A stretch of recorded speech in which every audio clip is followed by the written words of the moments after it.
அம்மா மறைவதற்கு முன்ன இந்த ஆட்சி வந்த உடனே நாங்கள் வீட்டில் பேசிட்டு இருக்கும்போது இன்னும் நம்ம சில திட்டங்கள் இன்னும் நம்ம செய்ய வேண்டியது இருக்கு மக்களுக்கு அப்படிங்கிறதெல்லாம் பேசி வச்சிருந்தோம்.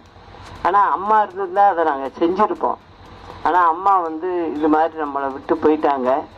இருந்தாலும் நான் அதை மனசுல வச்சிருக்கேன்.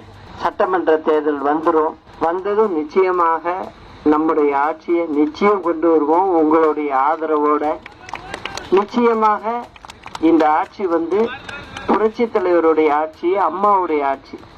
அந்த பேரை நிச்சயம் காப்பாற்றுவேங்கிறதையும் உங்ககிட்ட சொல்லிக்கிறேன்.